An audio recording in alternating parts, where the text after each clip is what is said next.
seorang kuli panggul sederhana, menyelamatkan putri konglomerat di tengah jalanan Afrika. Dari cinta hingga intrik keluarga yang kejam, Yudi harus berhadapan dengan masa lalu Halimah yang berbahaya. Bisakah mereka bertahan?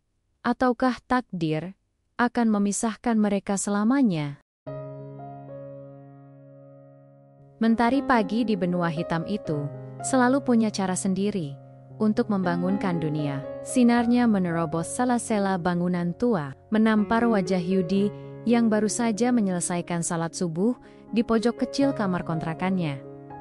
Udara pagi masih sejuk, membawa aroma tanah kering yang khas dan sedikit debu dari jalanan yang mulai ramai. Ini adalah awal hari biasa bagi Yudi, seorang pemuda asal Indonesia yang telah mengadu nasib selama 2 tahun sebagai kuli panggul di stasiun kereta api utama di sebuah kota metropolitan Afrika. Hidupnya sederhana, jauh dari kemewahan, tetapi ia selalu menjalaninya dengan hati lapang. Sarapan Yudi tak pernah neko-neko. Secangkir teh panas yang pahit dan beberapa potong roti tawar sisa kemarin. Sambil mengunyah perlahan, matanya menerawang keluar jendela, melihat orang-orang mulai beraktivitas. Pedagang kaki lima menata dagangan, anak-anak sekolah bergegas dengan seragam lusuh, dan taksi-taksi kuning mulai memadati jalanan. Di antara hiruk-pikuk itu, Yudi tahu ada rezeki yang harus ia jemput. Tubuhnya kekar, hasil kerja keras yang tak pernah berhenti, tangannya kapalan, dan punggungnya sering terasa linu, namun ia tak pernah mengeluh. Setiap keringat yang menetes adalah jaminan untuk orang-orang yang ia tinggalkan di kampung halaman. Stasiun adalah dunianya. Dari pagi hingga petang ia ada di sana, menunggu penumpang yang membutuhkan tenaganya. Ada saja barang bawaan yang harus diangkut, mulai dari koper-koper besar milik turis, karung-karung berisi hasil bumi milik pedagang lokal, sampai tumpukan kotak-kotak yang entah berisi apa. Yudi tak pernah memilih-milih. Selama ada upah yang halal, ia akan mengangkatnya. Ia dikenal di kalangan sesama kuli dan pedagang di stasiun sebagai sosok yang jujur, cekatan, dan ramah. Senyumnya selalu tersungging. Meski seringkali, ia harus menahan rasa lelah yang luar biasa. Banyak kawan kuli panggul lain yang sering mengajaknya mengobrol, berbagi cerita tentang keluarga di kampung, atau sekadar bercanda untuk mengusir penat. Yudi selalu menyambutnya dengan hangat. Ia sadar, di tanah perantauan ini, persaudaraan adalah harta yang tak ternilai. Siang itu, stasiun terasa lebih padat dari biasanya. Panas matahari menyengat ubun-ubun, membuat peluh membanjiri dahi Yudi yang baru saja selesai mengangkut puluhan karung jagung dari gerbong barang. Napasnya touring engga, tenaganya terkuras habis, namun ia tetap tersenyum pada pemilik barang yang memberinya upah. Setelah meneguk air mineral hingga tandas, Yudi memutuskan untuk beristirahat sebentar di pojok stasiun yang lebih sepi. Di antara tumpukan barang bekas dan dinding kusam, biasanya tempat itu jarang dilewati orang. Hanya segelintir petugas kebersihan yang sesekali lewat. Saat ia memejamkan mata, mencoba mengusir pening, samar-samar telinganya menangkap suara ringisan pelan, seperti suara orang kesakitan. Yudi mata, mengernyitkan dahi. Suara itu terdengar lagi. Lebih jelas kali ini, seperti isakan tertahan. Rasa penasaran mendorongnya untuk bangkit dan mencari sumber suara. Ia melangkah hati-hati, melewati tumpukan sampah dan barang-barang tak terpakai, sampai matanya menangkap siluet seseorang yang meringkuk di sudut paling gelap dan tersembunyi. Awalnya, Yudi mengira itu hanyalah seorang tunawisma biasa yang sedang tidur. Tapi, saat ia mendekat, jantungnya seakan mencelos. Di sana, meringkuk di atas tumpukan kain kotor, adalah seorang wanita. Rambutnya gimbal dan kusut. Wajahnya kotor oleh debu dan jejak air mata. Pakaiannya compang-camping. Yang paling mengagetkan, perutnya membuncit besar, jelas menandakan ia sedang hamil tua. Wanita itu menggigil, sesekali memegangi perutnya, menahan sakit. Tubuhnya kurus kering, seperti sudah lama tak makan. Yudi berdiri terpaku sejenak, pikirannya kalut. Ia sering melihat tunawisma di stasiun, bahkan beberapa di antaranya ia kenali. Namun, melihat seorang wanita hamil dalam kondisi sebegini mengenaskan, membuat hatinya teriris. Rasa iba yang begitu dalam menyelimuti dirinya, seolah ada tangan tak terlihat yang meremas jantungnya. Ia tak bisa berpaling. Sebagai seorang manusia, ia merasa punya tanggung jawab moral untuk menolong. "Mbak? Hei Mbak, apa kabar?" Yudi mencoba menyapa dengan suara pelan dan hati-hati, khawatir mengagetkan wanita itu. Wanita itu perlahan mengangkat kepalanya, matanya yang cekung dan merah menatap Yudi dengan pandangan kosong, penuh ketakutan dan keputusasaan. Bibirnya pecah-pecah, seperti tak pernah tersentuh air. Ia tak menjawab, hanya menatap Yudi dengan waspada, seolah Yudi adalah ancaman. Yudi mencoba tersenyum, senyum paling tulus yang ia miliki. "Jangan takut, saya tidak akan menyakiti. Saya mau bantu," katanya. Suaranya sedikit parau karena emosi. Ia lalu berjongkok, menjaga jarak agar wanita itu merasa aman. "Sudah makan? Sepertinya kamu butuh makanan dan minum." Wanita itu masih diam, namun pandangannya kini sedikit berubah. Ada secercah keraguan bercampur harapan. Perutnya berbunyi, seolah membenarkan perkataan Yudi. Air liur Yudi terasa pahit. Ia tahu, ia harus bertindak. Tanpa menunggu jawaban, Yudi bergegas bangkit. Ia mengambil dompetnya yang tipis, hanya berisi beberapa lembar mata uang lokal yang tersisa dari upahnya. Tanpa pikir panjang, ia menuju warung makan kecil di ujung stasiun, membeli sebungkus nasi dengan lauk ayam dan sebotol air mineral ukuran besar. Uangnya nyaris habis, tapi ia tak peduli. Nyawa seseorang lebih berharga dari sekadar uang. Ia kembali ke sudut itu, hati-hati meletakkan makanan dan minuman di hadapan wanita itu. Aroma nasi hangat dan ayam goreng yang gurih segera menyebar. Mata wanita itu berbinar, namun ia masih ragu-ragu untuk mengambilnya. "Makan saja Mbak, ini buat kamu," kata Yudi lembut, mendorong bungkusan itu sedikit lebih dekat. "Saya akan mengambilnya kembali. Saya cuma ingin kamu makan." Perlahan, dengan tangan gemetar, wanita itu meraih bungkusan nasi. Ia membuka bungkusan itu, dan tanpa basa-basi, mulai menyantapnya dengan lahap. Seolah sudah berhari-hari tak makan. Gerakannya begitu cepat dan brutal, seakan takut makanan itu akan direbut. Yudi hanya bisa menatapnya dengan prihatin. Bagaimana wanita itu menelan setiap suap dengan tergesa-gesa, bahkan tanpa mengunyah sempurna. Saking laparnya, air mata Yudi menetes tanpa ia sadari. Ia tak pernah membayangkan ada orang yang sebegini menderitanya. "Pelan-pelan saja Mbak, airnya diminum juga," Yudi mengingatkan. Wanita itu mengangguk kecil. Menuruti, ia menenggak air mineral itu hingga separuh botol tandas dalam sekali teguk. Napasnya teratur setelah itu, rasa laparnya sedikit teredam. "Terima kasih," bisik wanita itu lirih. Suaranya serak. Itu adalah kata pertama yang keluar dari bibirnya. Dan itu sudah cukup membuat Yudi merasa lega. "Nama saya Halimah."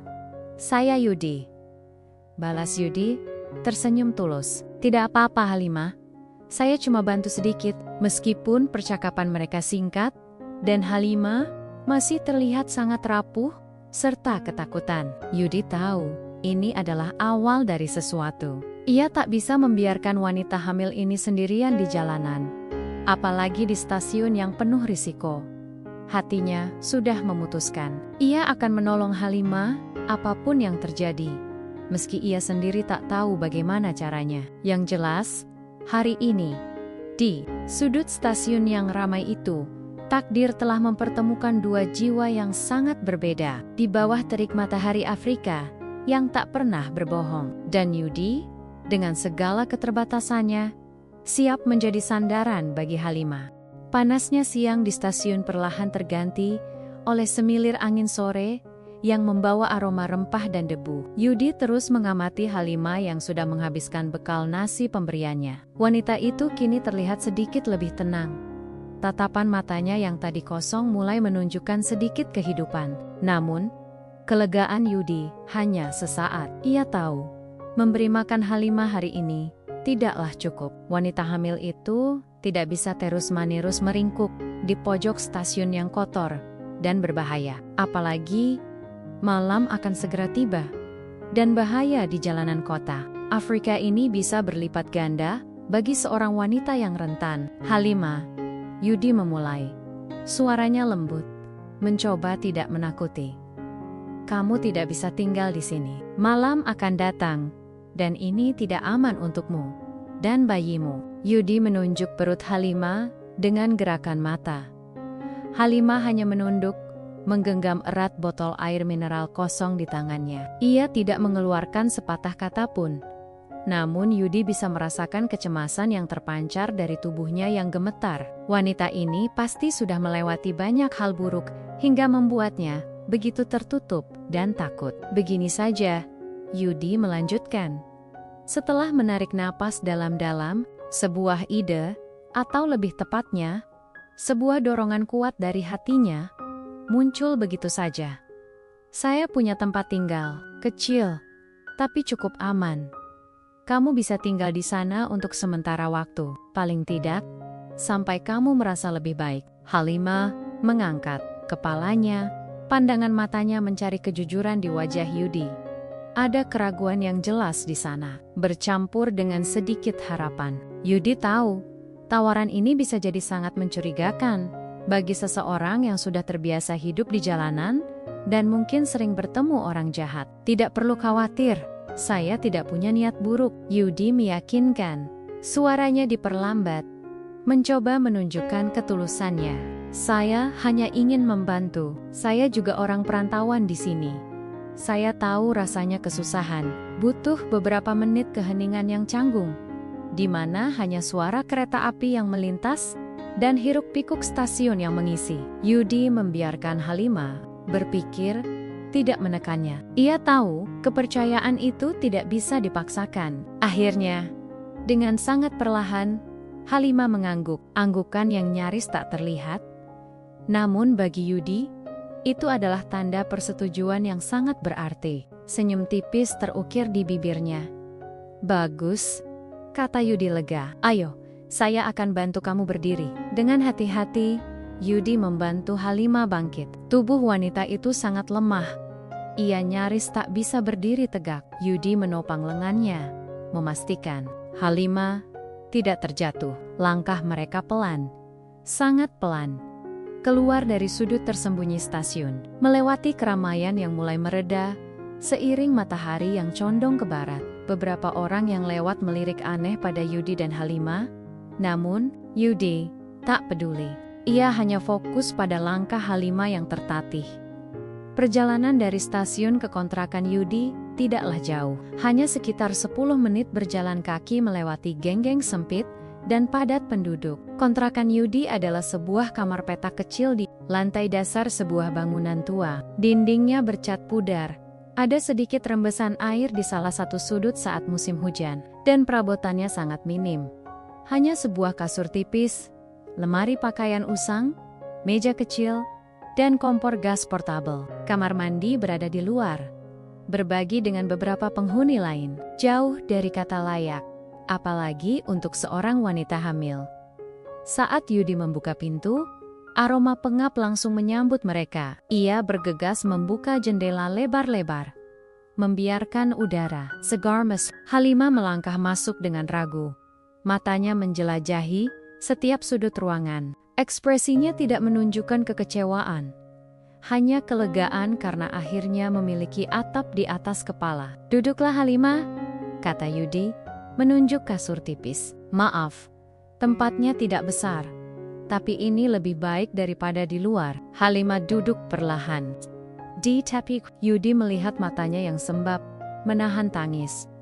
Ia menghela napas. Kamu bisa pakai selimut ini, nanti saya carikan pakaian yang lebih bersih untukmu. Yudi teringat satu-satunya bantal yang ia punya. Ia mengambilnya, menepuk-nepuknya, lalu meletakkannya di dekat kepala Halimah. Istirahatlah dulu, saya akan ambil air untuk kamu mandi. Kalau kamu mau mandi, tentu saja.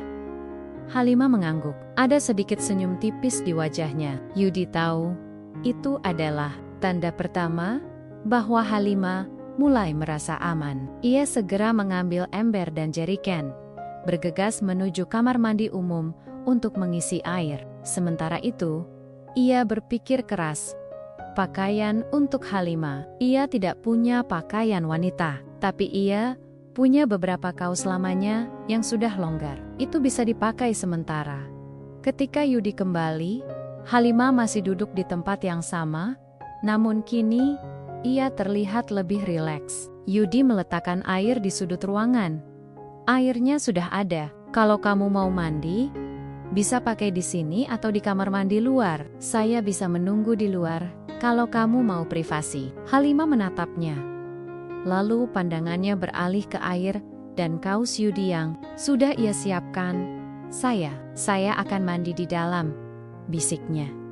Yudi mengangguk, lalu bergegas keluar, menutup pintu perlahan. Ia duduk di teras depan yang sempit, mendengarkan suara-suara dari dalam. Gemericik air, lalu keheningan. Yudi membayangkan betapa leganya Halimah bisa membersihkan diri setelah entah berapa lama tidak mandi. Hatinya menghangat. Ia merasa telah melakukan hal yang benar.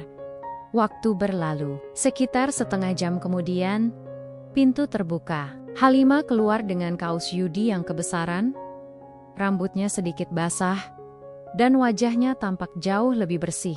Meski masih ada bikas-bikas kelelahan di sana, Yudi bisa melihat garis-garis wajah Halimah yang sebenarnya. Wajah seorang wanita muda yang mungkin dulunya sangat cantik. Rasa syukur dan kelegaan terpancar dari matanya. Sudah lebih baik, Tanya. Yudi tersenyum. Halimah mengangguk. Terima kasih Yudi, terima kasih banyak. Suaranya kini lebih jelas, tidak lagi serak. Sama-sama Halimah. Sekarang, mari kita pikirkan soal makan malam. Kamu pasti lapar lagi, kata Yudi. Saya akan masak apa adanya saja. Yudi memang tidak pandai memasak, tapi ia bisa membuat nasi goreng.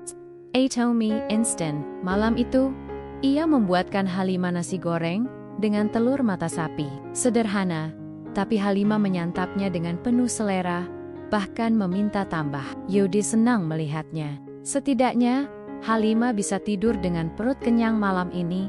Sebelum tidur, Yudi menyiapkan kasur tipis di lantai untuk dirinya sendiri, meninggalkan kasur yang lebih layak untuk Halimah. Kamu tidur di kasur Halimah, saya bisa tidur di bawah, ujarnya.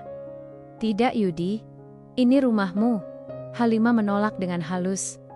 Tidak apa-apa Halimah, kamu sedang hamil? Kamu butuh istirahat yang nyaman. Saya sudah biasa tidur di mana saja. Yudi bersikeras. Kamu harus kuat untuk bayimu. Halimah terdiam sejenak, lalu mengangguk pelan. Ia berbaring di kasur, dan Yudi bisa melihat ekspresi lega di wajahnya saat kepalanya menyentuh bantal. Ia segera memejamkan mata. Mungkin karena kelelahan yang teramat sangat. Yudi mematikan lampu, hanya menyisakan penerangan dari jendela yang memancarkan cahaya rembulan. Ia berbaring di lantai, memandangi langit-langit yang gelap. Malam itu, ia tidak merasa sendirian. Ada Halimah di sampingnya, seorang wanita yang baru ia kenal beberapa jam lalu, namun kini telah menjadi tanggung jawabnya. Ia tahu, perjalanan ini tidak akan mudah. Ia tidak punya banyak uang, dan ia harus berjuang untuk dirinya sendiri. Tapi, melihat Halimah yang akhirnya bisa tidur nyenyak di bawah atap yang aman, ia merasa semua pengorbanan ini sangat berarti. Hatinya dipenuhi oleh kehangatan yang asing, namun menyenangkan. Ia telah membuat keputusan besar. Sebuah keputusan yang didorong oleh kemanusiaan dan kebaikan murni. Dan ia siap menghadapi apapun yang akan datang. Pagi, merangkak masuk melalui celah jendela kamar Yudi, membawa serta suara-suara khas kota yang baru terbangun, klakson kendaraan, tawa anak-anak, dan aroma kopi yang samar-samar. Yudi sudah terjaga sejak subuh, seperti biasa. Ia memandangi Halimah yang masih pulas di kasur, selimut tipis menutupi tubuhnya yang semakin membuncit. Sebuah senyum tipis terukir di bibir Yudi. Semalam, ia tidur nyenyak, merasa ada tujuan baru dalam hidupnya. Setelah menyiapkan teh hangat dan roti bakar seadanya, Yudi membangunkan Halimah dengan lembut. "Halimah, ayo sarapan.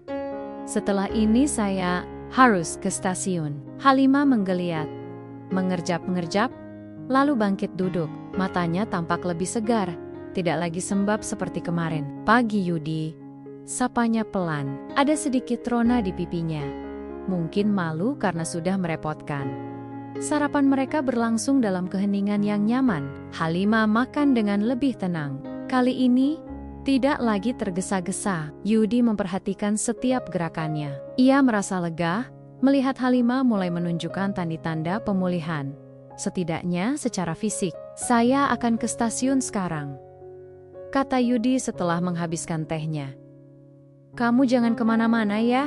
Tetap di sini. Kalau ada apa-apa, jangan sungkan minta bantuan tetangga sebelah. Mereka orang baik." Halimah mengangguk. "Kamu, hati-hati, Yudi." Yudi tersenyum. "Pasti saya pergi dulu." Sejak hari itu, sebuah rutinitas baru terbentuk dalam kehidupan Yudi dan Halimah. Setiap pagi, Yudi akan pergi ke stasiun untuk bekerja sebagai kuli panggul, berjuang di bawah terik matahari, dan hiruk-pikuk penumpang. Sementara itu, Halimah akan menjaga kontrakan. Perlahan, ia mulai membantu pekerjaan rumah tangga ringan, seperti menyapu atau mencuci piring. Meski Yudi sering melarangnya karena khawatir akan kondisi kandungannya. Halimah bersikeras, ia merasa tidak enak jika hanya berdiam diri, sementara Yudi bekerja keras. Waktu luang Yudi dihabiskan untuk merawat Halimah. Ia memastikan Halimah makan teratur, mencoba membawakan buah-buahan atau makanan bergizi lain yang ia temukan di pasar, meskipun dengan uang yang pas-pasan. Setiap malam, setelah lelah bekerja, Yudi akan mengajak Halimah mengobrol. Ia bercerita tentang kehidupannya di Indonesia, tentang keluarga di kampung, tentang impiannya untuk bisa pulang dan membangun rumah. Yudi bercerita dengan gaya santai, diselingi candaan agar Halimah bisa tersenyum. Halimah, di sisi lain, masih sangat tertutup. Ia jarang berbicara tentang dirinya, apalagi masa lalunya. Namun, ia menjadi pendengar yang sangat baik. Matanya yang jernih akan menatap Yudi dengan penuh perhatian setiap kali Yudi bercerita. Perlahan tapi pasti, dinding yang ia bangun di sekeliling hatinya mulai runtuh. Ia mulai merespons cerita Yudi dengan anggukan, senyum tipis, atau sesekali gumaman singkat. Suatu sore, Yudi pulang dari stasiun dengan bahu pegal dan punggung linu. Ia melihat Halimah sedang duduk di teras kecil, menatap kosong ke jalan. Wajahnya terlihat murung. "Kenapa Halimah, ada masalah?" tanya Yudi, duduk di sampingnya. Halimah menghela napas. "Tidak ada. Hanya saya merindukan rumah." Suaranya terdengar sangat sedih. Yudi menatapnya prihatin. "Rumahmu di mana, Halimah? Apa kamu punya keluarga?" Ia mencoba bertanya hati-hati. Tidak, ingin memaksa Halimah menceritakan apapun yang belum ingin ia bagi. Halimah menggeleng pelan. "Aku tidak yakin punya rumah lagi," bisiknya. Suaranya tercekat. "Dan keluargaku, entahlah, mungkin mereka tidak lagi menganggapku ada." Halimah tidak menjelaskan detailnya. Yudi bisa merasakan beban berat yang dipikul wanita itu. Ada kesedihan yang mendalam, juga rasa sakit hati yang tersembunyi. Yudi tidak mendesak. Ia hanya mengulurkan tangannya, menepuk bahu Halimah lembut, memberikan dukungan tanpa kata. "Tidak apa-apa Halimah," kata Yudi. "Kamu punya aku di sini." Tidak sendirian. Sejak kejadian itu, Halimah mulai sedikit lebih sering berbagi. Meskipun masih hal-hal yang ringan, ia menceritakan tentang kenangan masa kecilnya, tentang makanan favoritnya, atau tentang tempat-tempat yang pernah ia kunjungi. Semua cerita itu selalu diakhiri dengan desahan atau pandangan kosong, seolah kenangan indah itu kini hanya menyisakan luka. Yudi menjadi pendengar setia, tak pernah menghakimi, tak pernah memaksa. Ia tahu Halimah akan bercerita lebih banyak jika ia sudah siap. Yang terpenting baginya adalah Halimah merasa nyaman dan aman.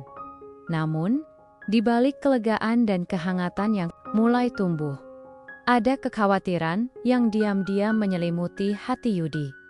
Kehamilan Halimah semakin membesar, dan sebentar lagi bayi itu akan lahir. Yudi tahu, biaya persalinan tidaklah murah. Biaya hidup mereka berdua saja sudah sangat pas-pasan. Kadang ia harus menunda makan siang demi memastikan Halimah bisa makan cukup. Tabungannya, yang seharusnya ia kirimkan ke kampung halaman, kini harus ia sisihkan untuk kebutuhan Halimah. Ia tidak pernah menyesal, tapi ia juga realistis. Bagaimana ia akan menghadapi semua ini? Suatu malam, saat Halimah sudah terlelap, Yudi masih terbangun. Ia menatap langit-langit kamar yang gelap, mencoba memikirkan solusi. Ia bisa bekerja lebih keras, mengambil lebih banyak angkutan di stasiun, bahkan mungkin mencari pekerjaan sampingan. Tapi, apakah itu akan cukup? Ia tidak tahu siapa ayah dari bayi yang dikandung Halimah. Atau apakah ada keluarga Halimah yang bisa dihidup? Semua masih menjadi misteri. Yudi menghela napas panjang.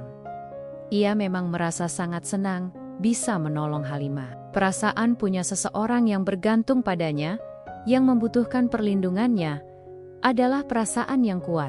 Ia merasa berguna. Namun, tanggung jawab ini juga sangat besar. Ia adalah seorang TKI, seorang diri di negeri orang, dengan keterbatasan finansial dan jaringan. Ia tidak punya siapa-siapa di sini, selain beberapa teman kuli. Kekhawatiran itu terus menghantuinya. Ia memikirkan tentang masa depan bayi itu. Bagaimana jika bayi itu lahir prematur? Bagaimana jika ada komplikasi? Bagaimana mereka akan hidup setelah bayi itu lahir? Halimah masih sangat rapuh, dan ia tidak punya pekerjaan. Yudi tahu, ia harus menjadi tulang punggung bagi mereka berdua, bahkan untuk 3 orang. Pikiran itu membuat kepalanya pening. Meskipun begitu, ketika ia memejamkan mata, wajah Halimah yang tersenyum saat menyantap nasi gorengnya tadi malam kembali terlintas. Senyum itu, betapapun tipisnya, mampu mengusir sedikit kegelisahan di hati Yudi. Ia tahu, ia tidak bisa menyerah. Ia telah memutuskan untuk menolong Halimah, dan ia akan melanjutkannya sampai tuntas. Mungkin, suatu hari nanti, Halimah akan benar-benar terbuka, dan ia akan menemukan cara untuk menyelesaikan semua misteri ini. Untuk saat ini, yang terpenting adalah memastikan Halimah dan bayinya tetap aman dan sehat di bawah atap sederhana miliknya. Yudi memejamkan mata, berharap esok hari akan membawa secercah harapan baru. Hari-hari berganti menjadi minggu, dan minggu-minggu merangkai bulan. Perut Halimah semakin membesar, menampilkan bukti nyata akan kehidupan baru yang tumbuh di dalamnya. Yudi tak henti-henti merasa takjub sekaligus cemas. Setiap pagi, ia akan mengamati Halimah dengan saksama, memastikan tidak ada tanda-tanda yang mengkhawatirkan. Ia berusaha keras mencukupi kebutuhan gizi Halimah. Meski itu berarti, ia harus mengikat pinggang lebih kencang. Upahnya sebagai kuli panggul terasa tak pernah cukup, tapi Yudi enggan menyerah. Ia mencari cara lain, seperti membantu pedagang di pasar, membawa barang dagangan mereka setelah jam kerja di stasiun usai, atau sesekali menjadi tukang angkut dadakan untuk barang pindahan kecil. Lelah, tentu saja, tapi senyum Halimah dan gerak kecil di perutnya yang sesekali terlihat, seolah menjadi bahan bakar tak terbatas bagi semangat Yudi. Yudi juga mulai memperhatikan perubahan lain pada Halimah. Wanita itu terkadang terlihat melamun. Pandangannya jauh menerawang, ada kerapuhan dan kesedihan yang tak bisa disembunyikan di balik mata cekungnya, yang paling mencolok. Halimah mulai sering terbangun dari tidur, dengan napas terengga-engga, dan keringat dingin membanjiri pelipisnya. Malam-malam yang awalnya tenang, kini sering terganggu oleh bisikan lirih Halimah yang bercampur isakan. Suatu malam, Yudi terbangun mendengar suara Halimah yang meracau. Ia segera bangkit, menyalakan lampu minyak, dan mendekati kasur. Halimah menggeliat, tubuhnya gemetar, matanya tertutup rapat, seolah sedang menyaksikan sesuatu yang mengerikan dalam mimpinya. Tidak, jangan sakiti aku, Halimah merintih. Tangannya mencengkeram erat selimut.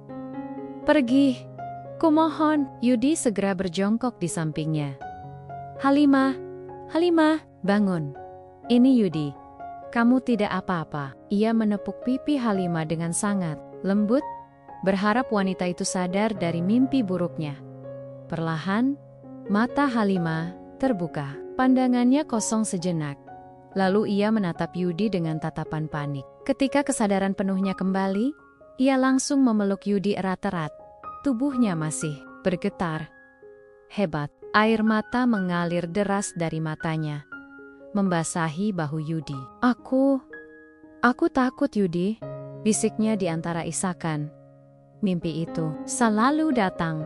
Mereka mengejarku, mereka ingin mengambilnya dariku. Halimah memeluk perutnya erat-erat, seolah melindungi bayinya dari ancaman tak kasat mata. Yudi membalas pelukan Halimah, mengusap punggungnya dengan menenangkan. Sesti, tidak apa-apa Halimah, itu hanya mimpi. Kamu aman di sini. Ada aku.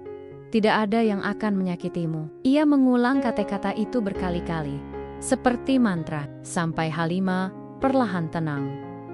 Setelah tangis Halimah mereda, Yudi memberikannya segelas air putih. Mau cerita, Halimah? Mungkin akan sedikit melegakan. Halimah menggeleng. Aku belum siap, Yudi. Maaf, Yudi mengangguk. Tidak apa-apa. Kapanpun kamu siap, aku akan mendengarkan. Yang penting, kamu aman sekarang. Ia menemani Halimah sampai wanita itu kembali terlelap. Hatinya dipenuhi kegelisahan. Mimpi buruk itu jelas berhubungan dengan masa lalu Halimah yang kelam, dan itu membuat Yudi semakin yakin bahwa Halimah bukan tunawisma biasa. Ada rahasia besar yang tersembunyi. Kekhawatiran Yudi semakin menguat ketika beberapa kejadian aneh mulai terjadi. Suatu sore, saat Yudi dan Halimah sedang berjalan kaki dari pasar ke kontrakan, sebuah mobil sedan hitam mewah melintas perlahan di jalan utama, tidak jauh dari mereka. Mobil itu terlihat sangat mencolok di antara mobil-mobil tua yang biasa berlalu lalang. Di Dura, itu, Halimah yang awalnya berjalan santai, tiba-tiba menegang, matanya melebar, dan ia buru-buru menarik lengan Yudi, mengajaknya bersembunyi di balik sebuah kios buah. Ada apa, Halimah? Tanya Yudi, bingung dengan reaksi spontan wanita. Itu.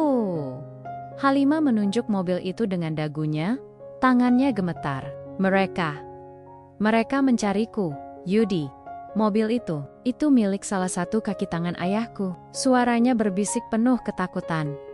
Yudi melirik mobil itu. Jendela gelapnya tidak memperlihatkan siapapun di dalamnya. Namun, aura intimidasi mobil itu terasa kuat. Ia segera menarik Halimah menjauh dari jalan utama, melalui gang-gang sempit dan padat yang jarang dilewati kendaraan. Mereka berjalan memutar, memastikan mobil itu tidak mengikuti. Yudi bisa merasakan detak jantung Halimah yang cepat di sampingnya.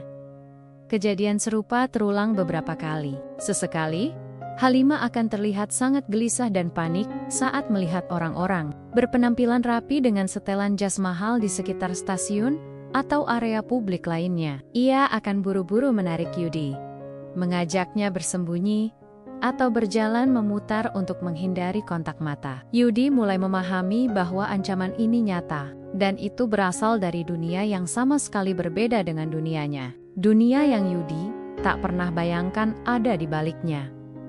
Suatu siang, Yudi pulang dari stasiun lebih cepat dari biasanya karena sepi pekerjaan. Ia menemukan Halimah duduk termenung di sudut kamar. Tangannya menggenggam sebuah liontin kecil. Itu adalah liontin perak dengan ukiran nama yang samar. Yudi belum pernah melihat liontin itu sebelumnya. Halimah, itu apa? Tanya Yudi pelan. Halimah menoleh, terkejut. Ia segera menyembunyikan liontin itu di balik genggaman tangannya. Bukan apa-apa Yudi, hanya benda lama. Namun, Yudi melihatnya. Kilatan perak itu terlihat jelas. Itu liontin kan? Punya kamu? Halimah menghela napas panjang. Lalu perlahan membuka genggamannya. Di sana, terbaring sebuah liontin perak. Sederhana namun terlihat tua dan berharga. Di permukaan liontin itu, Yudi samar-samar membaca ukiran inisial hari. Ini peninggalan ibuku. Halimah berbisik. Suaranya terdengar sangat jauh. Dia memberikannya padaku sebelum semuanya terjadi. Yudi tidak mendesak lebih jauh. Ia tahu, Halimah akan bercerita jika sudah tiba waktunya. Namun, liontin itu semakin memperkuat dugaan Yudi. Halimah jelas bukan orang sembarangan. Ia punya masa lalu yang misterius. Sebuah masa lalu yang kini tampaknya sedang mengejar dan mengancamnya. Kehamilan Halimah yang semakin tua juga membuat Yudi khawatir. Ancaman ini tidak bisa terus-menerus dihindari. Bayi itu akan segera lahir, dan mereka butuh tempat yang benar-benar aman. Pikiran Yudi kacau balau. Ia, seorang kuli panggul sederhana, kini terjebak dalam pusaran misteri dan bahaya yang tak ia pahami. Ia ingin melindungi Halimah dan bayinya, tapi bagaimana caranya? Ia merasa sangat kecil di hadapan ancaman yang tak terlihat ini. Ancaman yang sepertinya berasal dari kalangan orang-orang berkuasa. Kekuatan macam apa yang bisa membuat seorang wanita hamil dari keluarga kaya raya sampai terdampar menjadi tunawisma? Yudi tidak tahu, tapi ia tahu satu hal. Ia tidak akan membiarkan Halimah menghadapi ini sendirian. Tekadnya semakin bulat. Ia harus tahu kebenaran di balik semua ini, demi keselamatan Halimah dan calon bayinya. Hari itu, udara terasa lebih lembab dari biasanya, pertanda musim hujan sebentar lagi tiba. Yudi baru saja pulang dari stasiun. Merasa sangat letih setelah seharian mengangkat barang-barang berat. Di dalam kontrakan, ia menemukan Halimah sedang duduk di tepi kasur, memegangi perutnya yang semakin membesar. Wajahnya terlihat pucat, dan ada kerutan di dahinya yang menunjukkan rasa sakit. Halimah, ada apa? Kamu baik-baik saja? Tanya Yudi, bergegas mendekat dengan cemas. Halimah menggeleng, pelan.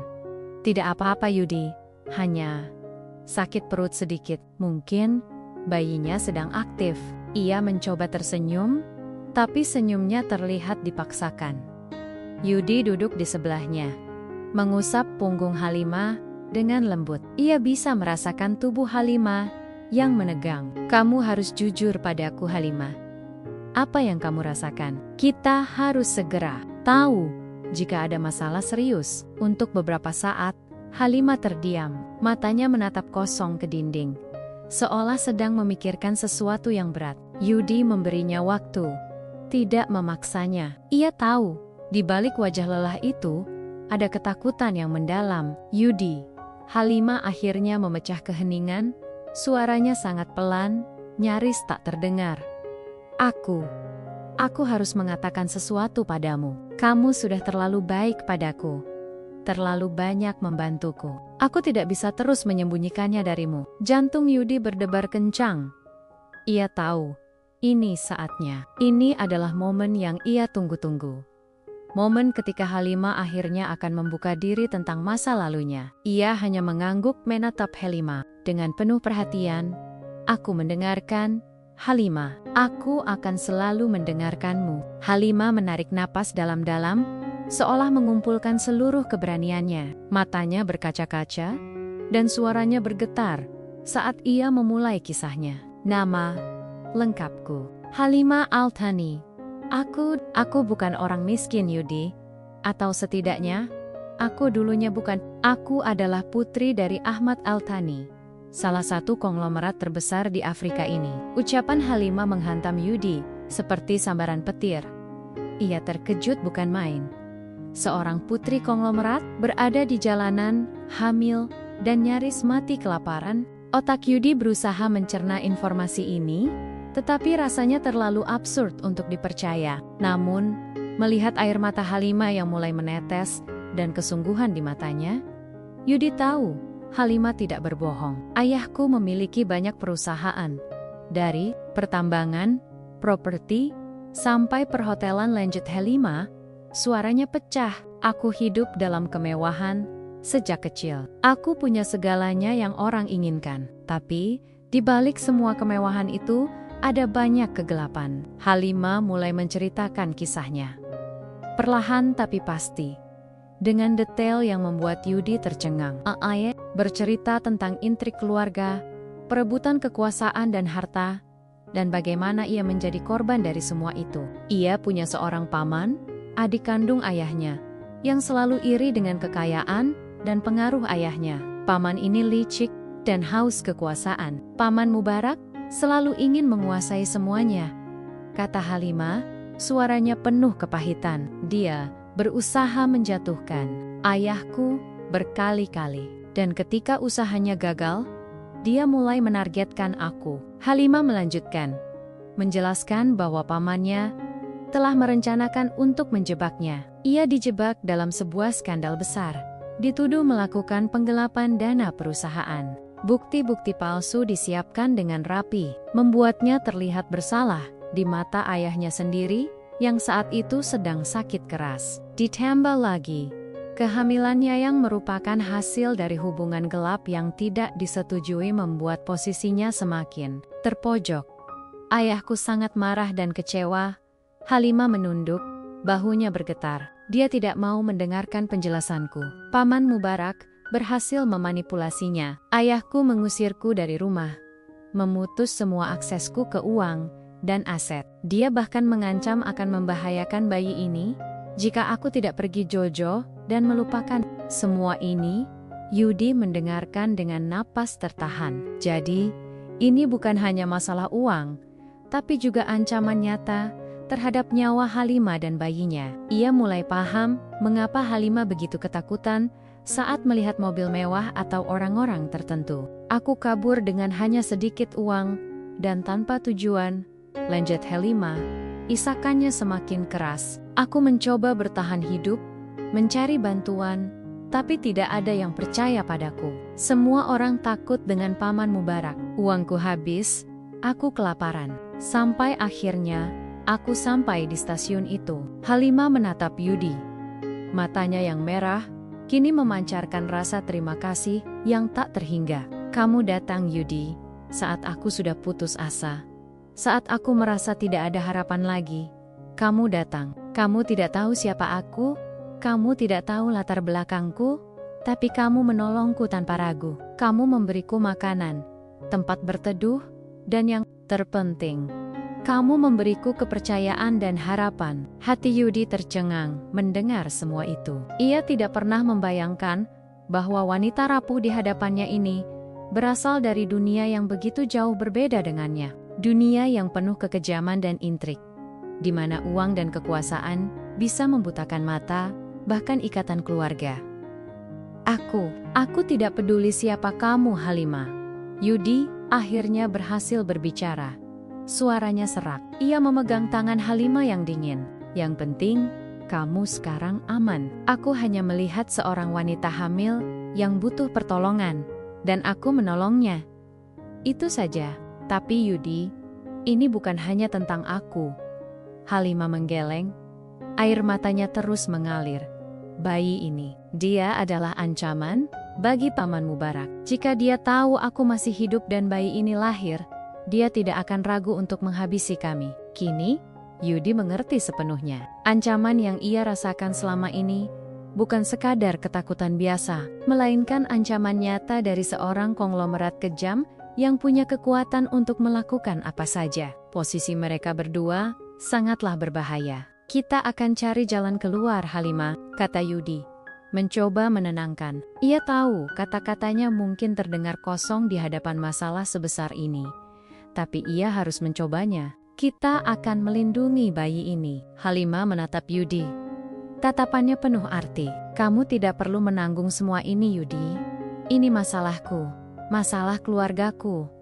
Tidak, Yudi menggeleng tegas. Begitu kamu datang ke sini, ini sudah jadi masalah kita. Aku sudah memutuskan untuk menolongmu, dan aku tidak akan menyerah. Kita hadapi ini bersama. Air mata Halimah kembali mengalir. Kali ini, bukan karena kesedihan, melainkan karena rasa haru yang meluap-luap. Ia tidak pernah menyangka akan menemukan kebaikan dan ketulusan sebesar ini dari seorang asing yang baru dikenalnya. Yudi, kuli, panggul sederhana, adalah satu-satunya orang yang mempercayainya dan melindunginya tanpa pamrih. Padahal, keluarganya sendiri telah membuangnya. Yudi, bisik Halimah, suaranya tercekat. Ia meraih tangan Yudi yang menggenggam tangannya, lalu menciumnya. Terima kasih banyak. Kamu adalah malaikatku. Yudi hanya bisa terdiam, membalas genggaman tangan Halimah. Hatinya dipenuhi berbagai emosi, terkejut, khawatir, haru, dan juga tekad yang membaja. Ia tahu, pengakuan Halimah ini adalah titik balik. Hidupnya tidak akan pernah sama lagi. Konflik yang selama ini ia rasakan samar-samar, kini telah menjelma menjadi ancaman nyata yang harus mereka hadapi. Dan Yudi, seorang TKI sederhana, siap berdiri di garis depan untuk melindungi seorang putri konglomerat dan bayinya dari bayangan masa lalu yang kelam. Pertarungan mereka yang sesungguhnya baru saja. Pengakuan Halimah bagaikan membuka kotak Pandora dalam kehidupan sederhana Yudi.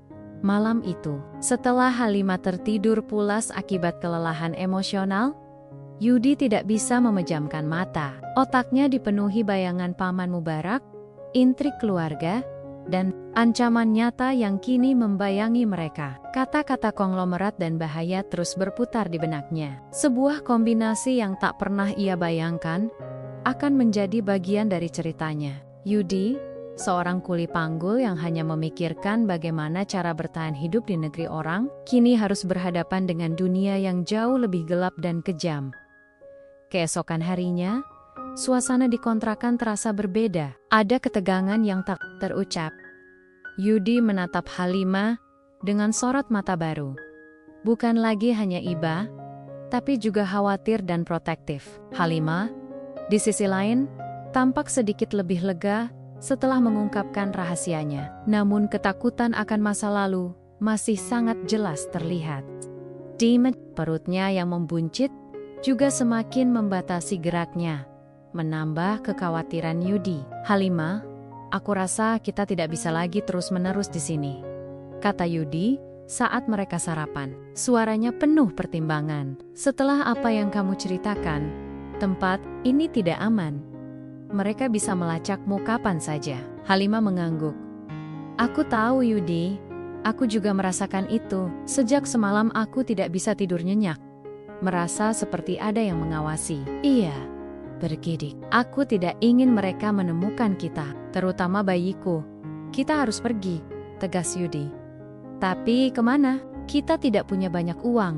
Dan aku juga tidak tahu tempat yang benar-benar aman dari orang-orang seperti pamanmu. Keduanya terdiam. Pikiran mereka soma-soma mencari solusi. Yudi memikirkan kota-kota kecil di pinggir benua ini. Tempat yang terpencil dan mungkin tidak menarik perhatian orang kaya. Tapi itu berarti ia harus berhenti bekerja. Dan mereka akan kehilangan satu-satunya sumber penghasilan. Tiba-tiba, Halimah teringat sesuatu.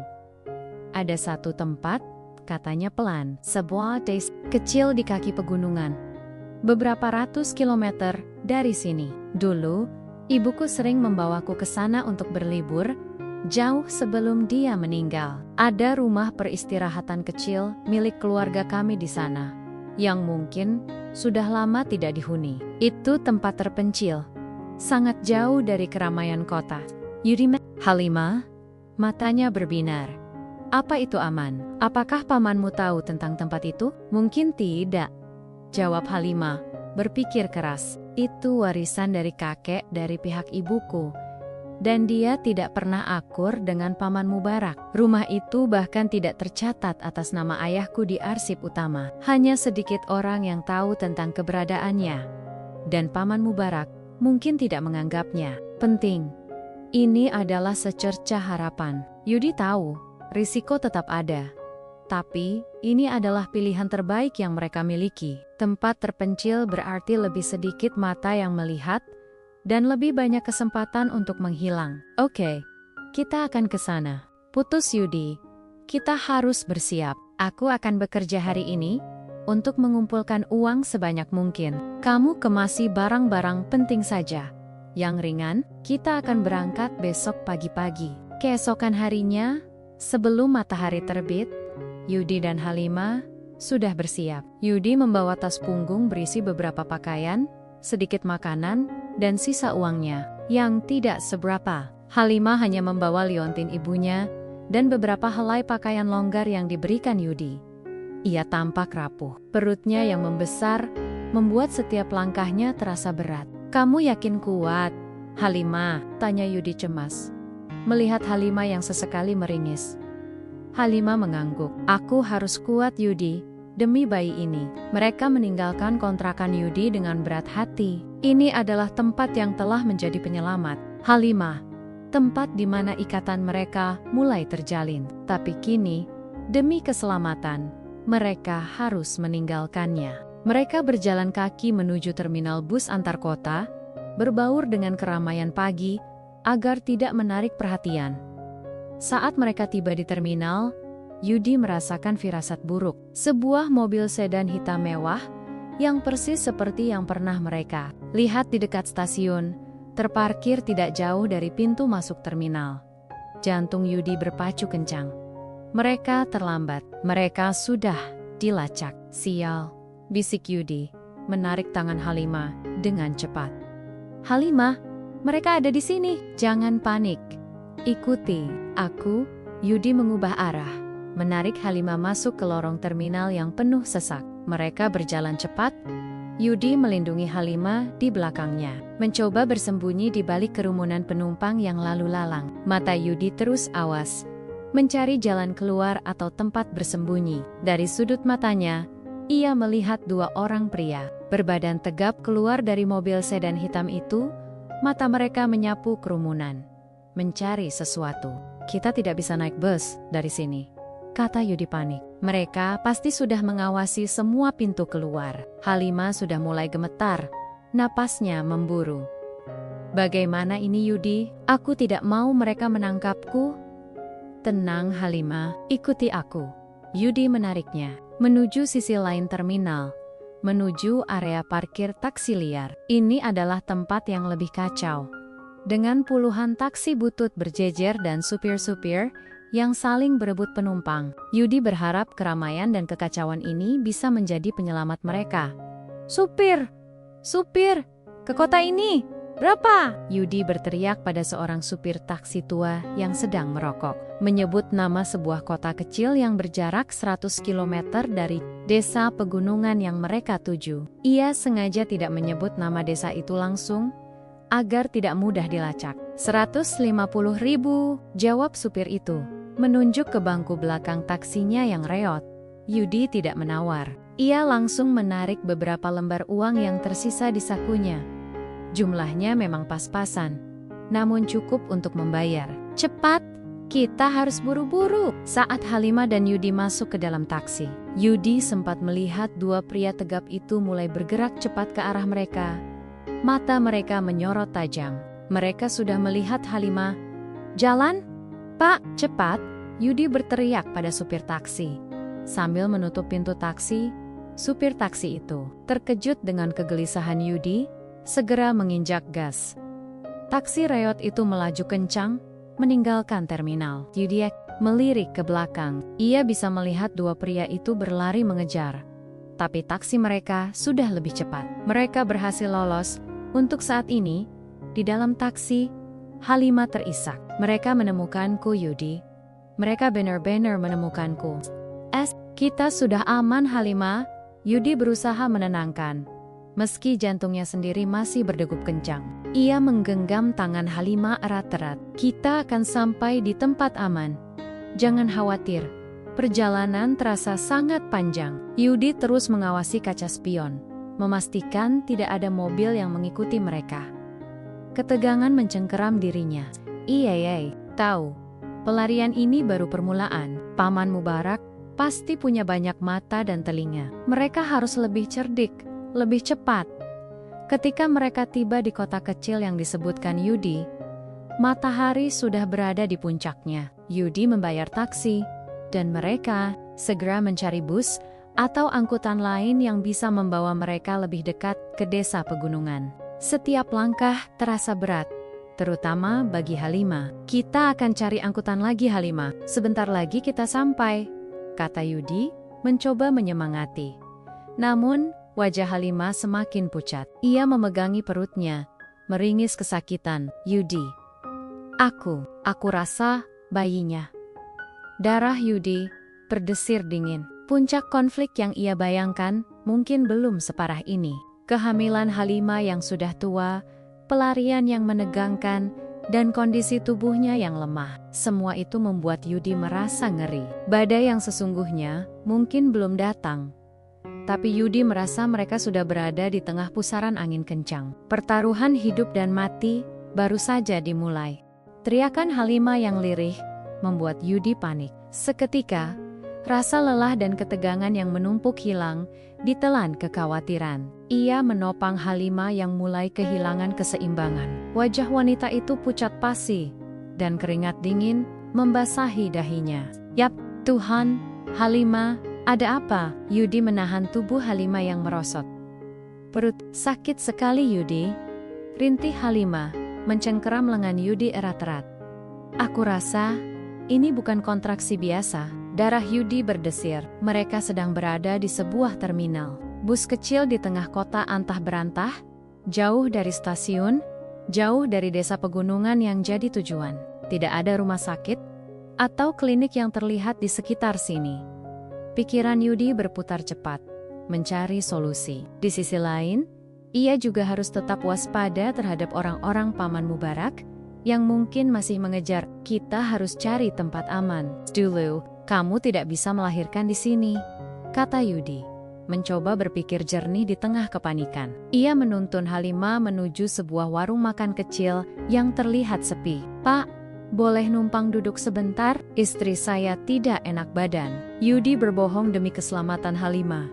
Karena jika ia mengatakan yang sebenarnya, orang-orang akan curiga dan mungkin malah menarik perhatian. Pemilik warung, seorang wanita parubaya berwajah ramah, mengangguk. "Silakan, Nak. Ada apa? Sakit sekali ya?" Yudi mendudukkan Halimah di bangku kayu yang tersedia. Halimah meringis. Napasnya memburu. "Pak, apakah ada klinik terdekat di sini?" Yudi bertanya pada pemilik warung. "Klinik paling dekat sekitar 5 kilometer dari sini, Nak. Kamu harus naik angkutan umum," jawabnya. "Tapi sepertinya istrimu butuh bantuan segera." Yudi menghela napas. 5 kilometer itu jauh sekali bagi Halimah yang kesakitan. Ia juga tidak bisa mengambil risiko naik angkutan umum, di mana mereka bisa saja diikuti. Tiba-tiba, mata Yudi menangkap sesuatu. Di seberang jalan, ada gang sempit yang menuju ke area permukiman kumuh. Tempat itu terlihat tidak menjanjikan, tapi mungkin bisa menjadi tempat persembunyian sementara. Ia harus mengambil risiko. "Halimah, dengarkan aku baik-baik," Yudi berbisik, mendekatkan wajahnya. "Kita harus pergi dari sini. Aku akan membawamu ke tempat yang lebih aman. Kamu harus kuat." Halimah mengangguk lemah, matanya terpejam menahan sakit. Yudi mengucapkan terima kasih kepada pemilik warung, lalu dengan hati-hati memapah Halimah keluar. Ia tidak bisa berjalan cepat. Setiap langkah terasa menyiksa bagi Halimah. Yudi terus menyemangati, memeluk pinggang Halimah untuk menopang tubuhnya. Mereka bergerak ke arah gang sempit itu, berharap tidak ada yang memperhatikan. Gang itu sangat sempit, berbau penggap, dan penuh sampah. Yudi harus memastikan langkahnya tidak terpeleset. Beberapa anak kecil yang bermain di sana menatap mereka dengan penasaran. Yudi mencoba mencari bangunan yang terlihat kosong, atau sebuah sudut yang bisa mereka gunakan untuk bersembunyi. "Yudi, aku tidak kuat lagi." Halimah merintih, lututnya nyaris ambruk. Saat itulah Yudi melihat sebuah gudang tua di ujung gang, tersembunyi di balik tumpukan barang rongsokan. Pintunya reot, seolah sudah lama tidak dipakai. Halimah, kita ke sana, itu gudang kosong. Mungkin kita bisa sembunyi sebentar. Dengan sekuat tenaga, Yudi memapa Halimah masuk ke dalam gudang. Debu tebal menyambut mereka, dan bau apek langsung menusuk hidung. Cahaya matahari hanya masuk melalui lubang-lubang di atap. Gudang itu gelap dan lembab. Tapi setidaknya, mereka aman dari pandangan orang di luar. Yudi meletakkan Halimah perlahan di atas tumpukan karung kosong yang ada di sana. Tahan sebentar Halimah, aku akan mencari bantuan, atau setidaknya air bersih dan kain. Jangan tinggalkan aku Yudi, Halimah memohon, mencengkeram tangan Yudi dengan kekuatan yang mengejutkan. Aku takut, aku tidak bisa sendiri. Melihat ketakutan di mata Halimah, Yudi mengurungkan niatnya. Ia tidak bisa meninggalkan Halimah sendirian dalam kondisi seperti ini. Ia harus menemukan cara untuk menolong Halimah sendiri. Di tempat seadanya ini, Yudi mencoba mengingat semua yang pernah ia dengar tentang persalinan. Ia tahu, ia butuh air bersih, kain bersih, dan mungkin sesuatu yang bisa dijadikan alas. Ia melihat sekeliling, ada beberapa ember kosong. Dan di sudut, ada tumpukan kain lap kotor yang bisa dicuci. Dengan cepat, Yudi mencari sumber air. Keran air di luar gudang, yang untungnya masih berfungsi. Ia mengisi ember dengan air, lalu membersihkan beberapa kain lap yang bisa ia temukan. Ia kembali ke dalam gudang, napasnya torengganangga. Halimah sudah mengerang kesakitan. Kontrasi sepertinya semakin sering datang. Yudi, ini sakit sekali. Tarik napas Halimah, tarik napas dalam-dalam. Yudi menenangkan, mencoba mengingat apa yang ibunya pernah katakan tentang persalinan. Ia merobek sedikit kain bersih yang ia temukan, lalu mengelap keringat di dahi. Halimah, situasi semakin genting. Yudi tahu, ia tidak punya banyak waktu. Ia tidak pernah membayangkan dirinya akan menjadi dukun beranak darurat. Ia bukan tenaga medis. Ia hanya kuli panggul. Tapi saat ini, ia adalah satu-satunya harapan Halimah. Jam-jam berikutnya terasa seperti selamanya. Yudi setia mendampingi Halimah, memberikan dukungan, mengusap punggungnya, memegang tangannya saat kontraksi datang. Ia berbisik kata-kata penyemangat, meski suaranya sendiri bergetar. Ia berusaha keras untuk tetap tenang. Demi Halimah, dorong Halimah. Dorong perlahan saat sakit datang. Yudi membimbing. Ia tahu ia harus melihat, meski perutnya terasa mual.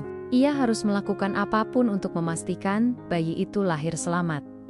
Puncaknya tiba ketika Halimah mengerang panjang. Sekuat tenaga Yudi melihat kepala bayi mulai terlihat. Napasnya tercekat antara takut dan haru. Dengan tangan gemetar, ia membantu. Proses kelahiran itu mengikuti naluri yang entah dari mana datangnya. Beberapa menit kemudian, suara tangisan bayi memecah keheningan gudang tua itu. Suara tangisan yang lemah, tapi jelas terdengar. Seorang bayi mungil, berlumuran darah dan lendir, akhirnya lahir ke dunia. Bayi itu menangis keras, seolah memprotes kondisi kelahirannya yang sulit. Yudi gemetar, namun tangannya cekatan. Ia membersihkan bayi itu dengan kain bersih yang ia siapkan. Memotong tali pusar dengan alat seadanya yang ia temukan, sebuah pisau kecil yang selalu ia bawa untuk memotong tali di stasiun, yang sudah ia bersihkan dengan air mendidih, lalu membungkusnya. Dengan kain bersih lainnya, ia mengangkat bayi itu, mendekatkannya ke Halimah. Halimah, ini bayimu, bisik Yudi, suaranya bergetar karena emosi. Halimah membuka mata, menatap makhluk mungil yang ada di pelukan Yudi. Air mata mengalir deras dari matanya. Kali ini, air mata kebahagiaan dan kelegaan. Ia mengulurkan tangannya, menyentuh pipi bayinya. Anakku, bisiknya. Yudi menyerahkan bayi itu ke pelukan Halimah. Wanita itu memeluk bayinya erat-erat, seolah tidak ingin melepaskannya. Ia menciumi kening bayi itu berkali-kali. Senyum tulus akhirnya terukir di wajahnya. Senyum yang begitu tulus, begitu indah, yang Yudi belum pernah lihat sebelumnya. "Terima kasih Yudi," kata Halimah. Air matanya masih mengalir. Kamu menyelamatkan kami berdua." Yudi hanya bisa mengangguk.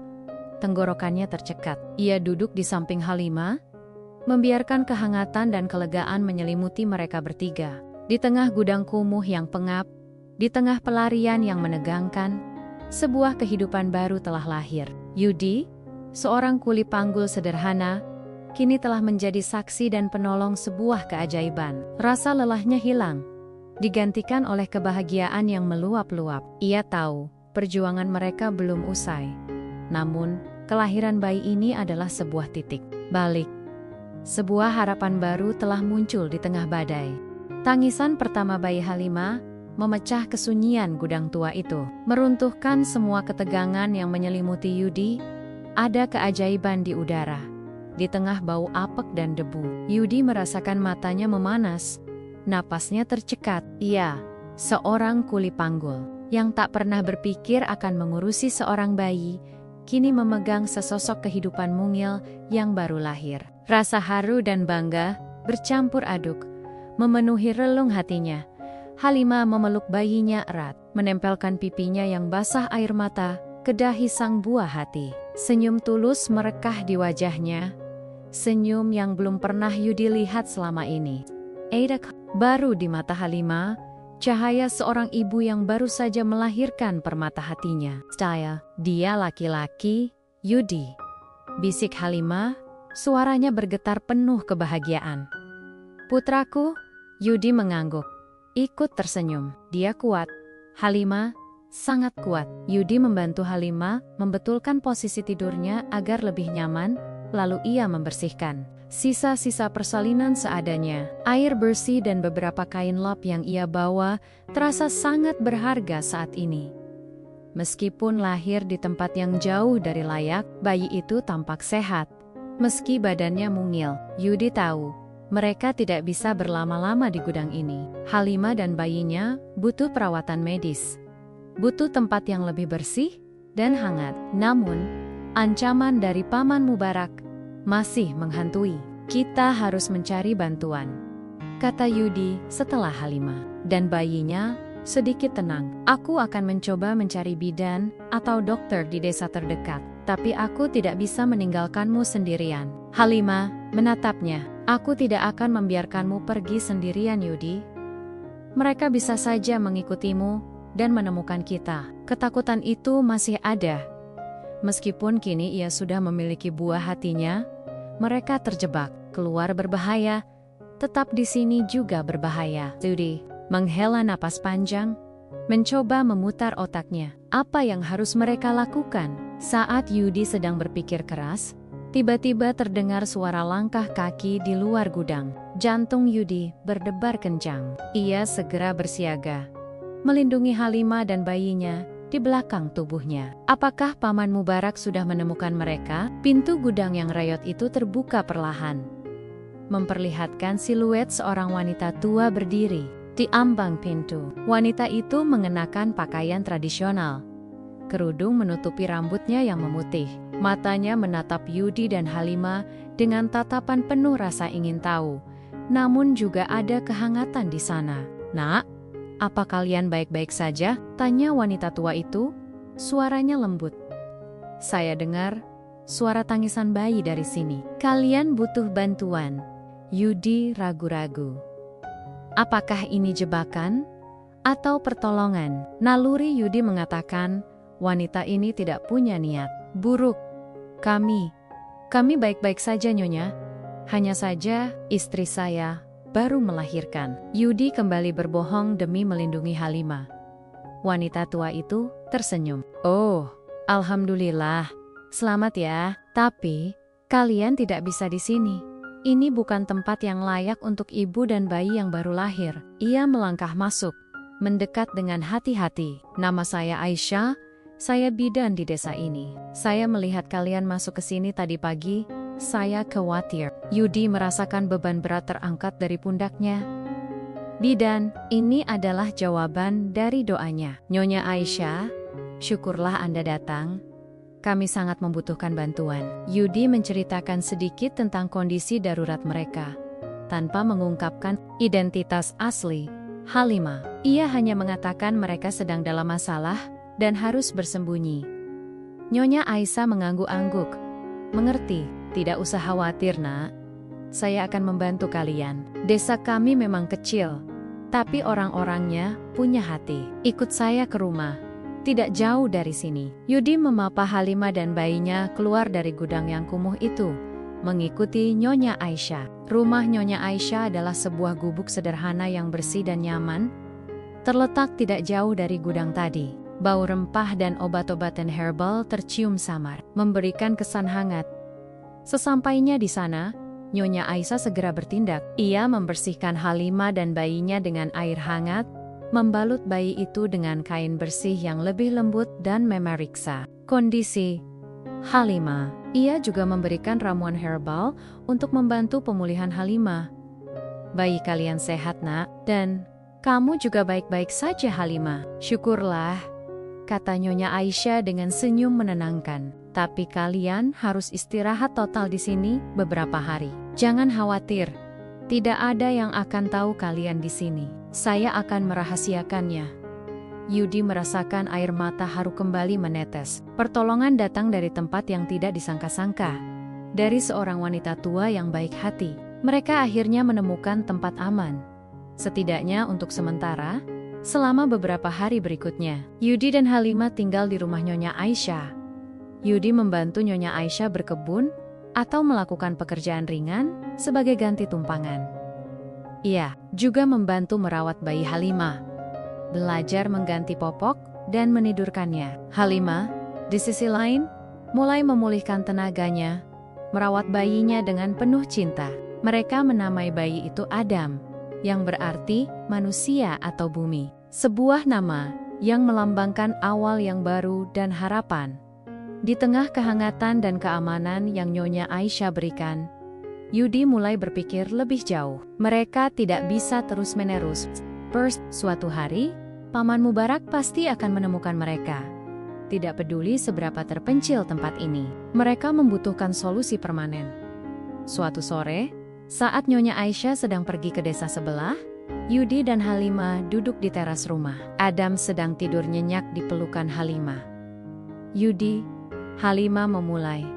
Suaranya pelan. Aku sudah memikirkannya. Kita tidak bisa terus hidup seperti ini. Aku harus menghadapi pamanku. Yudi menatapnya, terkejut. Apa maksudmu, Halimah? Itu terlalu berbahaya. Aku tahu, kata Halimah. Raut wajahnya tegas, tapi aku tidak bisa terus lari, dan aku tidak ingin Adam tumbuh dalam ketakutan. Aku harus mendapatkan kembali apa yang seharusnya menjadi hakku, hak Adam. Halimah memeluk Adam erat. Ayahku memang mengusirku, tapi dia juga sangat mencintaiku. Aku tahu Paman Mubarak telah memanipulasinya. Aku harus bicara dengan ayahku, menjelaskan semuanya. Ide itu gila, tapi Yudi bisa melihat tekad di mata Halimah. Ini bukan lagi Halimah yang rapuh dan ketakutan. Kehadiran Adam telah memberinya kekuatan yang luar biasa. Bagaimana caranya? Kamu tidak punya bukti? Dan pamanmu sangat berkuasa. Yudi menyuarakan kekhawatirannya. Ada satu orang? Halimah berbisik. Seorang pengacara keluarga kami, namanya Tuan Rashid. Dia adalah orang kepercayaan ayahku sebelum Paman Mubarak menguasai segalanya. Dia orang jujur, dan dia tahu banyak tentang intrik dalam keluarga kami. Dia mungkin punya bukti yang bisa menjatuhkan Paman Mubarak, atau setidaknya, dia bisa membantuku mendekati ayahku. Mendengar itu, Yudi merasakan secercah harapan. Ini adalah risiko besar, tapi ini mungkin satu-satunya jalan keluar. Jika bisa membuktikan dirinya tak bersalah, dan mendapatkan kembali haknya, maka mereka akan benar-benar aman. Tapi, bagaimana cara menghubunginya? Tanya Yudi. Dan bagaimana kita bisa sampai ke kota tanpa ketahuan? Halimah menatap Yudi.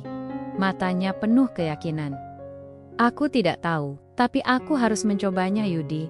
Aku harus, dan aku tahu, aku tidak bisa melakukannya tanpamu. Yudi menatap Halimah, lalu beralih menatap Adam yang pulas dalam pelukan ibunya. Ia telah berjanji untuk melindungi mereka. Dan untuk melindungi mereka, ia harus mengambil risiko. Ini bukan lagi hanya tentang menyelamatkan seorang wanita hamil, tapi tentang menegakkan keadilan dan membangun masa depan bagi keluarga kecil yang tak terduga ini. Yudi mengangguk. Tekadnya bulat. "Baiklah Halimah," kata Yudi. Suaranya mantap. "Kita akan hadapi ini bersama. Kita akan cari Tuan Rashid. Dan kita akan memperjuangkan hakmu. Kita akan pastikan Adam tumbuh tanpa rasa takut di rumah sederhana Nyonya Aisyah. Di desa terpencil itu, sebuah keputusan besar telah diambil. Sebuah titik balik dalam hidup Yudi dan Halimah. Mereka tidak lagi melarikan diri. Mereka akan berjuang. Harapan baru telah terbit. Seiring dengan tekad yang membara untuk menghadapi badai yang jauh lebih besar di depan sana.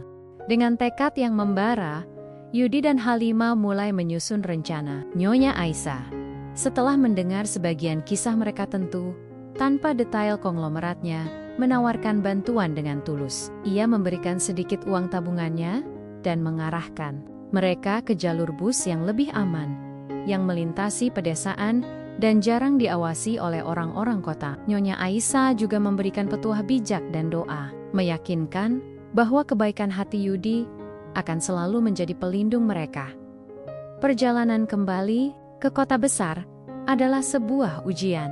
Halimah, meski sudah pulih sebagian, masih harus memulihkan tenaganya pasca melahirkan. Adam, bayi mungil mereka, membutuhkan perhatian ekstra. Yudi tak henti-hentinya berjaga, memastikan Halimah dan Adam nyaman sebisa mungkin di dalam bus yang sisa. Ia memeluk Adam erat-erat, melindunginya dari guncangan jalan dan pandangan penasaran penumpang lain.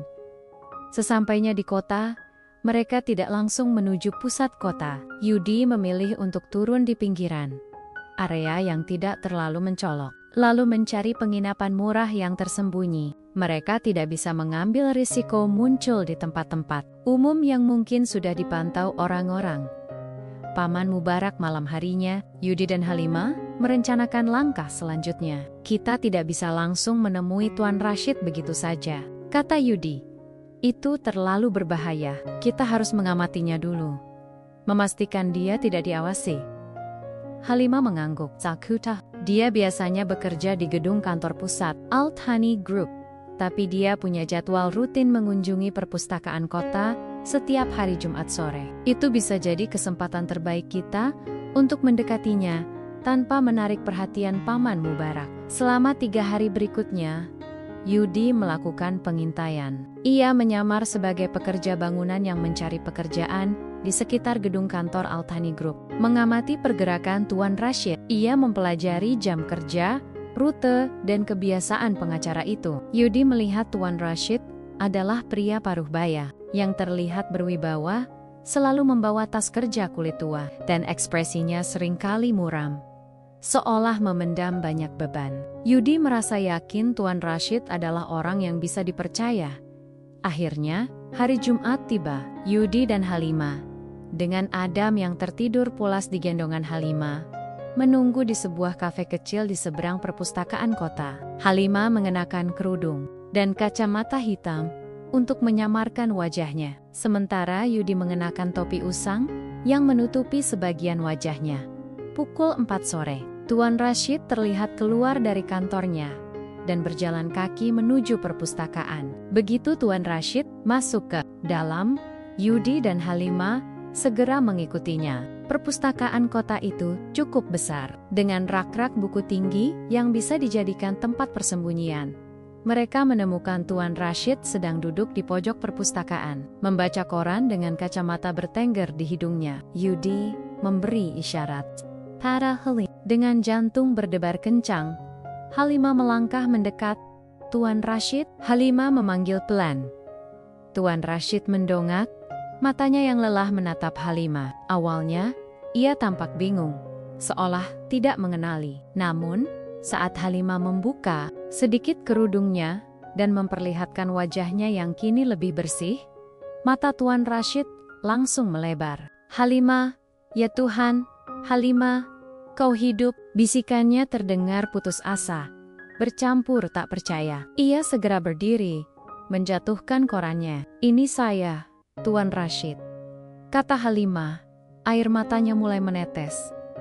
Dan ini putra saya, Adam. Halimah memperlihatkan Adam yang masih terlelap.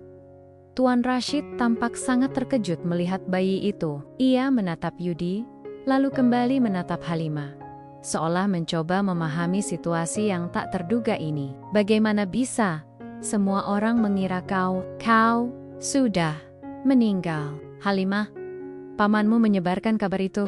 Dia mencoba membunuh saya, Tuan Rashid, kata Halimah dengan suara parau. Tapi Yudi menyelamatkan saya. Yudi mengangguk, lalu menceritakan secara singkat bagaimana ia menemukan Halimah di stasiun dan bagaimana mereka bertahan hidup. Ia juga menceritakan tentang upaya Paman Mubarak untuk melacak mereka.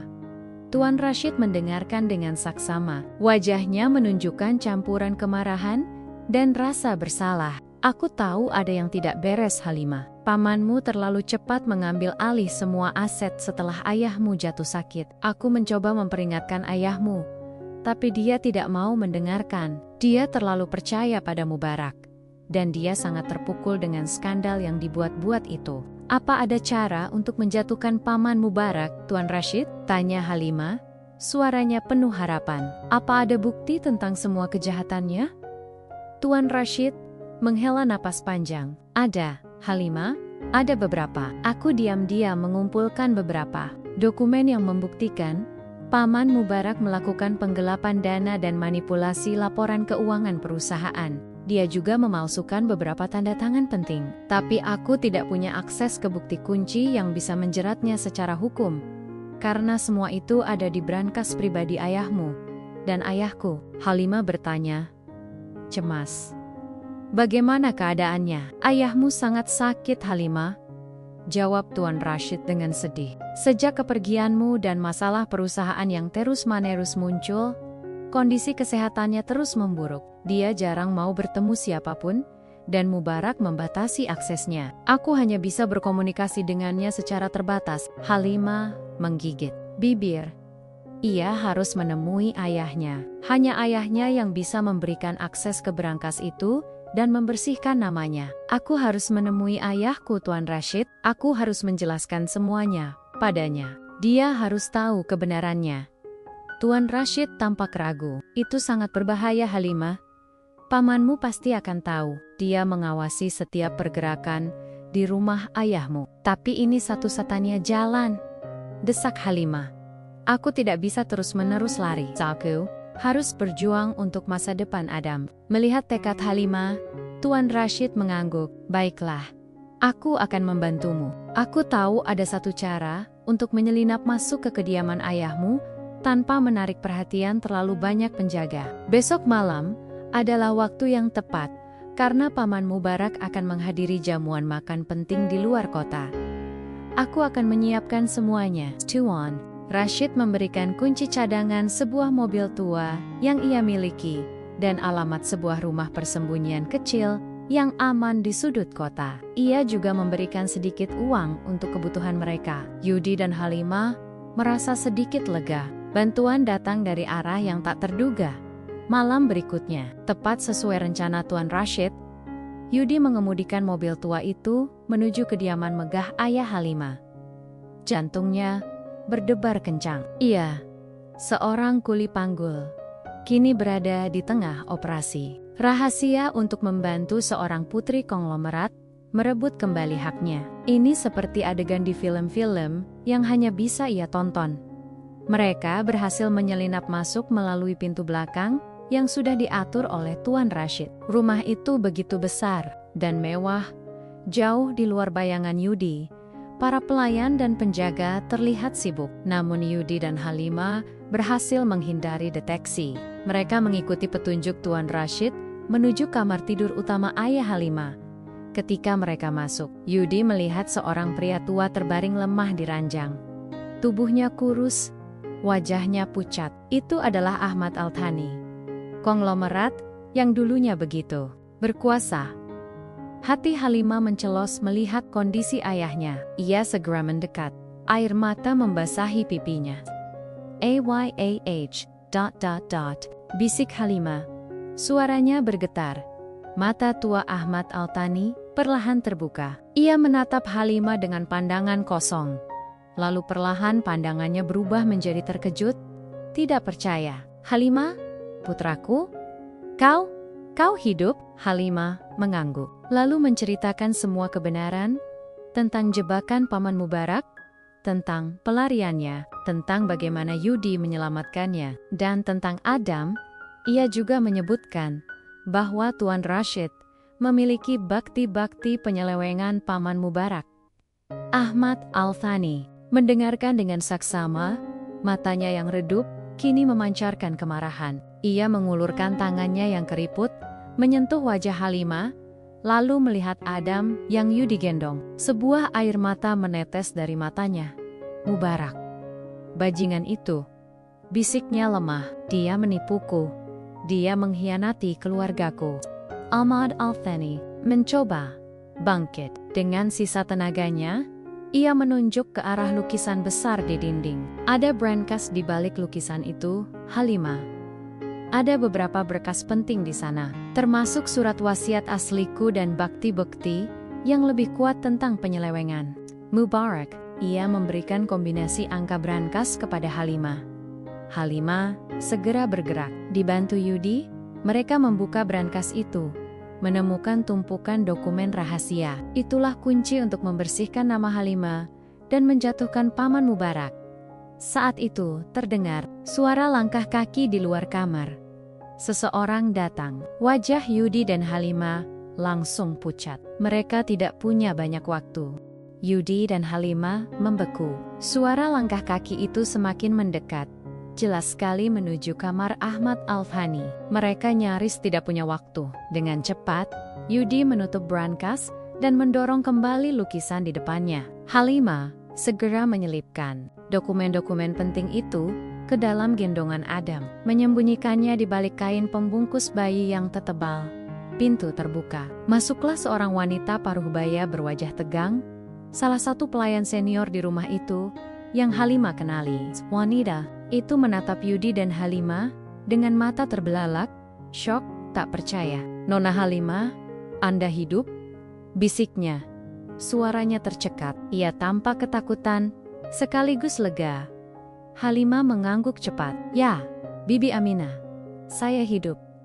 Tapi kita tidak punya waktu. Paman Mubarak akan segera kembali." Bibi Aminah, yang ternyata adalah pelayan setia keluarga Halimah, dan diam-diam tidak menyukai Paman Mubarak, segera mengangguk. "Cepat Nona, lewat pintu belakang. Saya akan mencoba mengalihkan perhatian penjaga di depan." Tanpa banyak bicara, Yudi dan Halimah segera keluar dari kamar, menyelinap melalui koridor-koridor rumah mewah itu, dibantu oleh arahan singkat dari Bibi Aminah. Mereka berhasil keluar dari gerbang belakang tepat waktu, sebelum para penjaga di depan menyadari ada sesuatu yang tidak beres. Yudi segera membawa Halimah dan Adam masuk ke dalam mobil tua yang dipinjamkan Tuan Rashid, dan mereka melaju menjauh dari kediaman itu. Keesokan harinya, Tuan Rashid bergerak cepat dengan dokumen-dokumen bukti yang dibawa Halimah dari brankas ayahnya, ditambah data yang ia kumpulkan sendiri. Tuan Rashid mendatangi pihak berwenang. Skandal yang melibatkan Paman Mubarak terbongkar. Bukti-bukti yang kuat, ditambah kesaksian Halimah yang kini telah hidup kembali, membuat Paman Mubarak tidak bisa mengelak. Ia segera ditangkap dan menghadapi tuntutan hukum yang berat atas penipuan, pengklaim, dan upaya pembunuhan. Berita tentang kembalinya Halimah Al-Thani dan terungkapnya kejahatan Paman Mubarak menjadi berita utama di seluruh negeri. Media memberitakan kisah dramatis itu, tentang seorang putri konglomerat yang diusir, bertahan hidup di jalanan, melahirkan di tengah pelarian, dan akhirnya kembali untuk membersihkan namanya serta menegakkan keadilan. Namun, Yudi selalu memilih untuk berada di balik layar, menolak sorotan media. Ia tidak mencari popularitas, hanya kebaikan Halimah. Ahmad Al-Thani, ayah Halimah, kondisinya membaik secara drastis Setelah mengetahui kebenaran dan putrinya kembali, ia sangat menyesal telah salah paham dan mengusir Halimah. Dalam sebuah pertemuan emosional, ia memeluk Halimah dan Adam erat-erat, meminta maaf berkali-kali. Ia juga mengucapkan terima kasih yang tak terhingga kepada Yudi, menganggapnya sebagai penyelamat keluarga dan pahlawan sejati. Ahmad Al-Thani bahkan menawarkan Yudi pekerjaan dengan gaji fantastis di salah satu perusahaannya, sebagai bentuk rasa terima kasih. Namun, Yudi menolak tawaran itu dengan sopan. "Terima kasih banyak Tuan Al-Thani," kata Yudi dengan rendah hati. "Saya hanyalah kuli panggul sederhana. Saya tidak mengerti pekerjaan kantor. Saya senang bisa membantu Halimah. Itu sudah cukup bagi saya." Halimah mengerti pilihan Yudi. Meskipun kini ia kembali ke dunia kemewahan, ia tidak pernah melupakan asal-usulnya. Ia menggunakan kekayaannya untuk melakukan banyak kebaikan. Ia mendirikan yayasan untuk membantu tunawisma dan ibu hamil yang tidak memiliki tempat tinggal, menyediakan makanan, shelter, dan pelatihan keterampilan. Ia juga menginisiasi program pendidikan untuk anak-anak jalanan di sekitar stasiun, tempat ia pertama kali bertemu Yudi. Setiap kali peresmian program atau kunjungan ke shelter, Halimah selalu membawa Adam dan Yudi bersamanya. Ia ingin Adam tahu dari mana ia berasal dan betapa mulianya hati Yudi. Meskipun Halimah telah kembali menjadi nona dari keluarga konglomerat, hubungan Yudi dengannya tidak pernah berubah. Yudi tetap Yudi yang sederhana, dan Halimah tetap menghormati Yudi sebagai penyelamat, teman, dan sosok penting dalam hidupnya. Yudi masih sering bekerja sebagai kuli panggul di stasiun, meski ia tidak lagi kekurangan. Ia senang dengan kehidupannya yang bersahaja, dan ia ingin tetap membumi. Sesekali, Halimah akan datang ke stasiun menjenguk Yudi, membawa makanan kesukaan Yudi, atau hanya sekadar menemaninya makan siang. Pandangan aneh dari orang-orang kini tidak lagi mereka pedulikan. Suatu sore, saat Yudi sedang duduk di bangku tua, di taman kota yang kini bersih dan tertata rapi, berkat sumbangan dari yayasan Halimah, Halimah datang menemuinya. Adam, yang kini sudah bisa merangkak dan mulai belajar berjalan, merangkak riang di rumput hijau, diawasi oleh pengasuhnya yang berdiri tak jauh. Halimah duduk di samping Yudi. Ia memegang tangan Yudi. "Yudi, ada yang ingin aku katakan padamu." Suaranya terdengar serius. Yudi menatapnya, merasa sedikit cemas.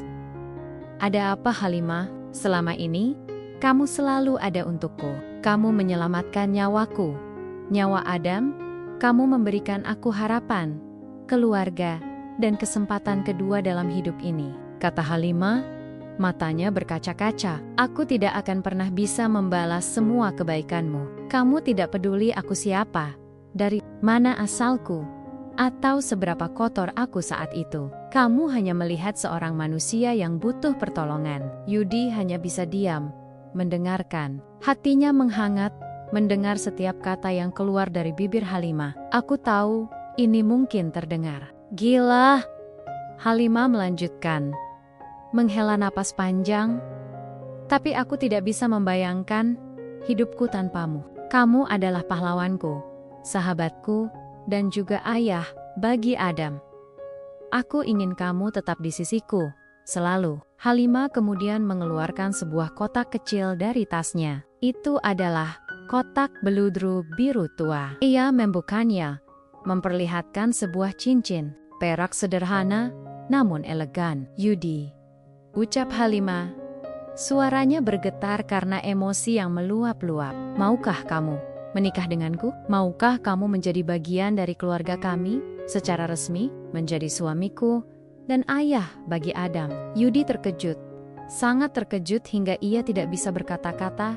Ini adalah lamaran. Sebuah lamaran dari seorang putri konglomerat, dari seorang wanita yang telah ia selamatkan dari keterpurukan. Yudi, seorang kuli panggul sederhana, dilamar oleh Halimah Al-Thani. Dunia seakan berhenti berputar. Ia menatap cincin itu, lalu beralih menatap mata Halimah yang penuh harapan dan cinta tulus. Di kejauhan, Adam tertawa riang saat pengasuhnya bermain dengannya. Yudi memikirkan semua yang telah mereka lalui. Semua perjuangan, semua air mata, dan semua tawa. Ia memikirkan kebaikan hati Halimah, ketulusannya, dan bagaimana wanita ini, dengan segala kemewahan yang kini dimilikinya, tetap memilih dirinya.